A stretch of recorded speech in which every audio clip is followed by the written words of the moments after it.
Delight IAS पर आप सभी का एक बार फिर से बहुत बहुत स्वागत है। तो सीसेट 2026 को लेकर आप लोगों के मन में फिर से दुविधा का समय जो है अब शुरू हो गया होगा, क्योंकि 2025 में भी ऐसे काफी सारे स्टूडेंट थे जिनका सीसेट की वजह से प्रीलिम्स एग्जामिनेशन क्वालिफाई नहीं हुआ था। तो हम लोग 2025 के पेपर को देखने वाले हैं, कौन कौन सी चीजें उसके अंदर पूछी गई थी, कौन से एरिया से कितने सवाल पूछे गए थे।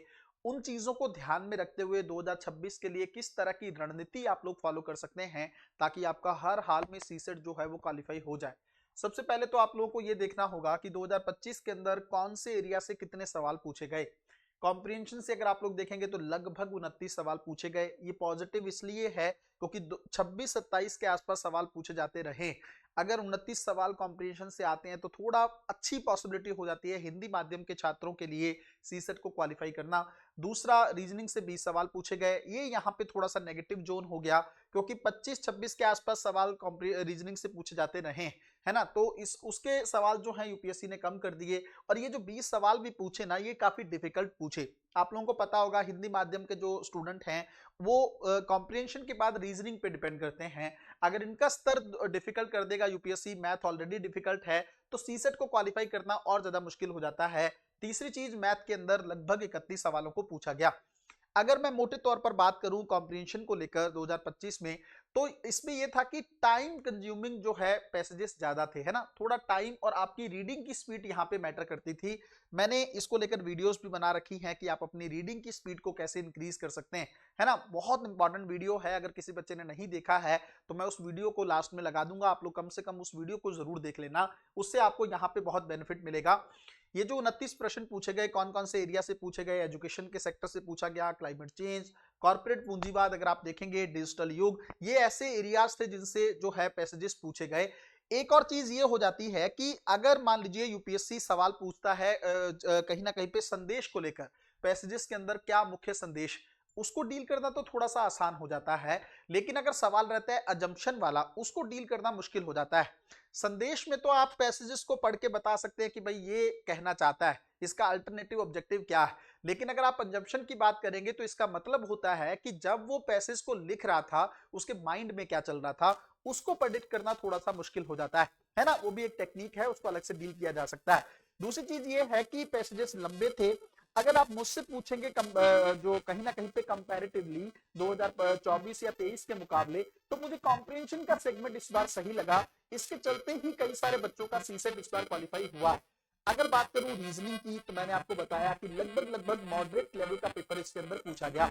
संख्या कम कर दी गई रीजनिंग की, क्वेश्चन की, और क्वेश्चन को थोड़ा डिफिकल्ट बना दिया गया ताकि लोग जो है इसको डील ना कर पाए। इससे काफी सारा समय जो है वो आप लोगों का लग रहा था, है ना। अगर आप देखेंगे तो कहीं ना कहीं पे कहीं इसमें प्रश्नों की सिलेक्शन को लेकर आप लोगों को थोड़ा सा काम करने की जरूरत थी।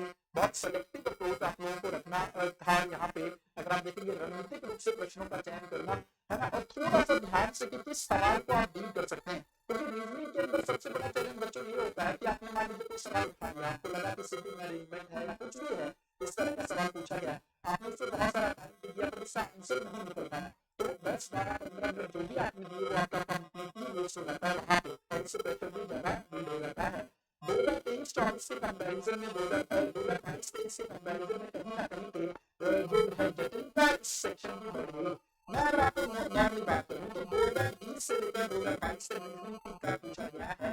लेकिन 23-24 का पेपर अगर आप देखेंगे तो आपको रीजनिंग थोड़ा सा डिफिकल्ट होता हुआ दिखेगा।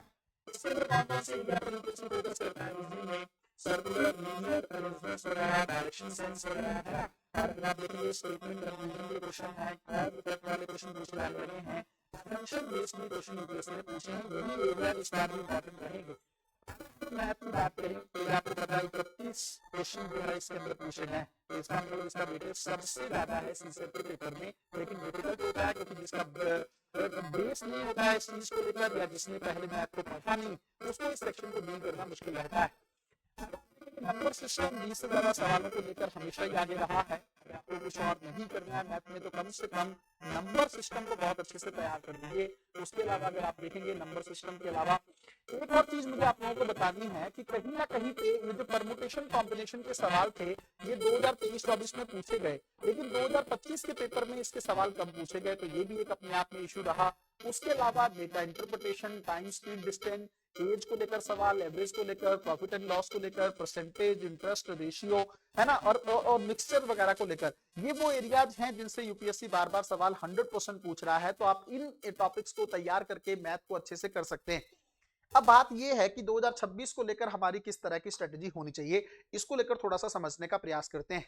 पहली चीज है आपकी कॉम्प्रिहेंशन, है ना। इसके लिए आपको दो चीजें चाहिए। एक, आपकी स्पीड बहुत अच्छी हो, है ना, पढ़ने की स्पीड आपकी बहुत अच्छी हो ताकि आप सारे कॉम्प्रिहेंशन को कम से कम एक दो बार पढ़ के तब डील कर सके। दूसरी चीज, इसके अंदर आपके पास स्किल होनी चाहिए एनालिसिस की, है ना। एनालिटिकल स्किल के बिना आप इसको डील ही नहीं कर पाएंगे। जब तक आपको ये नहीं पता है कि भाई आपका पैसेज कहना क्या चाह रहा है, तब तक उस पैसेज को डील करना भी मुश्किल है। बस इसके अंदर एक चीज का ध्यान रखना बहुत जरूरी है, वो ये कि जीएस का नॉलेज यहाँ पे इंप्लीमेंट नहीं करना है। कई लोग क्या करते हैं कि भाई उस पैसेज को नहीं देखेंगे, क्लाइमेट चेंज में अगर पैसेज है ना, उसका संदेश अपनी तरफ से निकाल देंगे कि क्लाइमेट चेंज में हम करना क्या चाहते हैं, वो अलग है।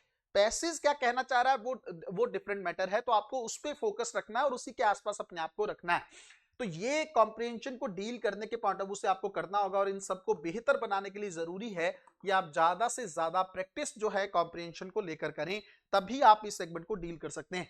अगर मैं बात करूं रीजनिंग के पॉइंट ऑफ व्यू से, तो देखो रीजनिंग को जो लोग पहले इजी मानते थे वो अपने मन में एक मैसेज दे दें कि अब रीजनिंग डिफिकल्ट हो चुका है और इसके सवाल भी यूपीएससी लगातार कम करते चले जा रहा है ना। तो इसके भरोसे पूरे तरीके से मत रहना।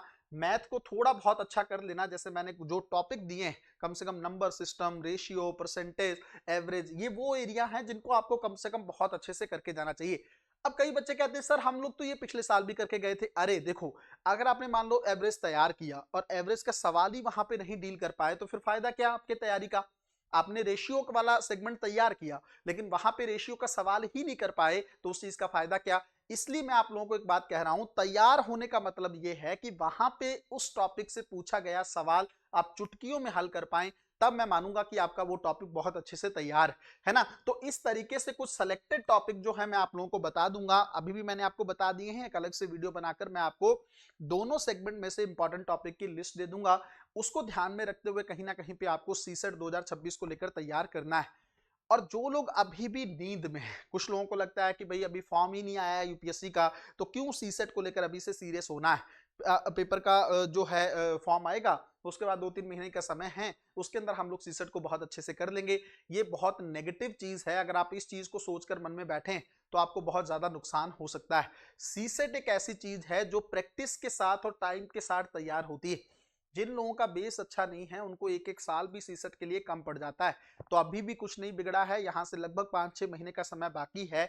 इसको मत खराब करो, हर हाल में सीसेट को अभी से तैयार करके रख लो, वरना सीसेट आपकी एक दुखती रग बन जाएगा और कहीं ना कहीं पे आपको बहुत ज्यादा परेशानी दे सकता है। अगर आप लोग डिलाइट आईएएस के अंतिम प्रहार बैच में जुड़ना चाहते हैं, जो प्रीलिम्स के पॉइंट ऑफ व्यू से बहुत अच्छे से तैयार किया हुआ एक प्रोग्राम है, जिसके अंदर सारे सब्जेक्ट मैं बहुत अच्छे तरीके से करवा रहा हूं। अगर आप चाहते हैं उस बैच में जुड़ना और हर हाल में प्रीलिम्स को क्वालिफाई करना चाहते हैं, तो डिस्क्रिप्शन में जो नंबर दिए गए हैं उन पे आप लोग मुझसे कांटेक्ट कर सकते हैं, ताकि आपकी तैयारी बहुत बेहतर तरीके से हो सके। मिलते हैं अगली वीडियो में, तब तक अपना ध्यान रखें, अपनी पढ़ाई को बहुत अच्छे तरीके से करते रहें। बहुत बहुत धन्यवाद।